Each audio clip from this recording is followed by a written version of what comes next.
আসসালামু আলাইকুম। কিভাবে অল্প সময়ের মধ্যে মাছ রান্না করে নিতে পারেন সেই রেসিপি আজকে আপনাদের সাথে শেয়ার করব, যার জন্য ভিডিওটি না টেনে শুরু থেকে শেষ পর্যন্ত দেখতে থাকুন।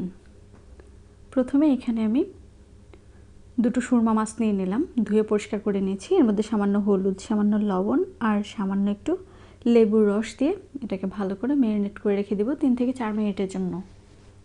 তারপর একটি গ্যাসের চুলায় গ্যাস অন করে দিয়ে একটু ফ্রাই প্যান বসিয়ে দিব। এর মধ্যে ভাজার জন্য পরিমাণ মতো সরিষার তেল দিয়ে দিব। আপনারা চাইলে সয়াবিন তেলও ব্যবহার করতে পারেন। তেলটা গরম হয়ে আসার পর ম্যারিনেট করে রাখা মাছ ছেড়ে দিব।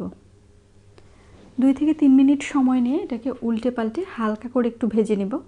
যেহেতু এটা সামুদ্রিক মাছ, সেক্ষেত্রে অনেক ভাজবো না, এমনকি মাছটা অনেক নরম, যার জন্য সময় লাগবে খুবই কম। এবার মাছগুলোকে তুলে নিচ্ছি।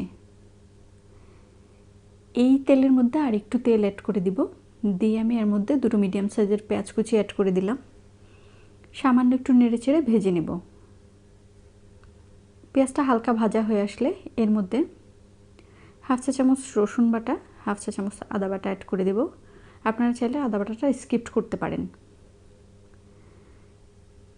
আদা রসুন হালকা একটু ভাজা হয়ে আসলে এর মধ্যে একটা টমেটো স্লাইস করে কেটে অ্যাড করে দিলাম।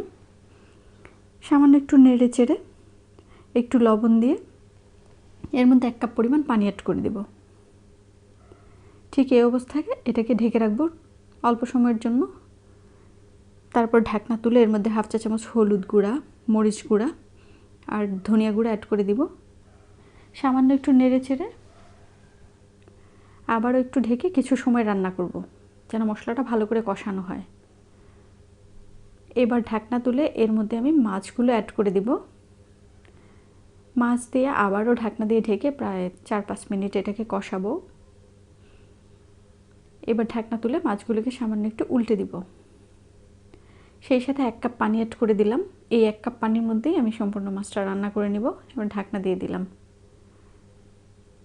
রান্নাটা আমার শেষ হয়ে আসার ঠিক 2 থেকে 3 মিনিট আগে এর মধ্যে আমি স্প্রিং অনিয়ন অ্যাড করে দিব।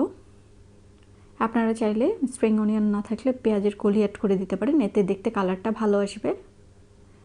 এটা অনেক আগে থেকে দেওয়া যাবে না, ঠিক 2-3 মিনিট আগে দিলেই এটা রান্না হয়ে যাবে। আমার রান্নাটা প্রায় শেষের দিকে। এবার আমি দেখতেই পাচ্ছেন মাশাআল্লাহ কালারটা কতটা সুন্দর হয়েছে। গ্যাসের চুলাটা এবার বন্ধ করে দিব। আপনারা চাইলে এই সহজ পদ্ধতিতে মাছটা রান্না করে নিতে পারেন। ভিডিওটি ভালো লাগলে লাইক দিবেন, শেয়ার করবেন, অ্যান্ড কমেন্ট বক্সে কমেন্ট করে জানাবেন রেসিপিটি কেমন লেগেছে। আল্লাহ হাফেজ।